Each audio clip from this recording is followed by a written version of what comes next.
নমস্কার বন্ধুরা, good morning. আশা করি তোমরা সবাই ভালো আছো। তা আমিও ভালো আছি। তা আজকে বৌমা আর ছেলের জন্য করলাম মশলা ম্যাগি। তো এই দেখো, ম্যাগি করার জন্য আমি এখানে দুখানা ডিম আর দুটো ম্যাগি নিয়েছি, দুটো কিউব নিয়েছি, দুটো ম্যাগি নিয়েছি, আর তোমার আদা, পেঁয়াজ, রসুন, কাঁচা লঙ্কা, ক্যাপসিকাম সব কেটে রেখেছি। তো এখানে দুটো ডিম নিয়ে আমি প্রথমে একটু নুন দিয়ে এটাকে আমি ডিমের ঝুড়ি বানিয়ে নিলাম। খানা ডিমের আমি ঝুড়ি করে রাখলাম। তো এবারে আমি তেলের মধ্যে রসুন কুচি, পেঁয়াজ কুচি, ক্যাপসিকাম কুচি একে একে দেবো, দিয়ে ভালো করে ভাজবো। দেখতে থাকো তোমরা কেমন করে করলাম। আমি এমনি সময় তোমাদেরকে এইভাবে দেখাই, কিন্তু আজকে আমি ভালো করে ভিডিওটা করে তোমাদেরকে দেখাচ্ছি। এবার আমি একটুখানি কাশ্মীরি লঙ্কার গুঁড়ো দিলাম, কারণ আমার ছেলে একটু লাল লাল খেতে ভালোবাসে। এবার গরম জল করে রেখেছিলাম, সেই জলটা দিয়ে দিলাম, দিয়ে ম্যাগির মশলাগুলো দিলাম।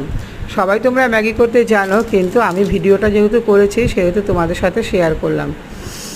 তো ম্যাগি খেতে ছেলে ভীষণ ভালোবাসে। বৌমা বায়না ধরলো যে আমি একটু ম্যাগি খাবো।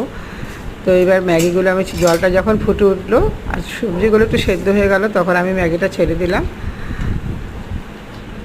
আস্তে আস্তে ম্যাগিটা আমার হয়ে এসে এবার আমি ডিমের ঝুড়ি দিয়ে নামাবো। দুটো ডিম আমি ঝুড়ি করেছি, রেখেছিলাম নুন আর একটু গোলমরিচ দিয়ে। তো ডিমের ঝুড়িটা এবার দিয়ে ভালো করে নাড়াচাড়া করে আমি ম্যাগিটা নামিয়ে দেবো। তো রেসিপিটা ভালো লাগলে আমাকে একটুখানি তোমরা কমেন্টস করে জানিও, আর আমার চ্যানেলটাকে একটু সাবস্ক্রাইব করে দিও, আর তোমরা আমার একটু পাশে থেকো, তাহলে আমার খুব ভালো লাগবে।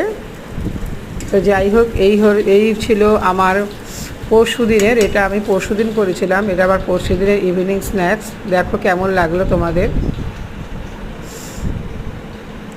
ভালো লাগলে আমার পাশে একটু থেকো, আর তোমরা সবাই ভালো থেকো।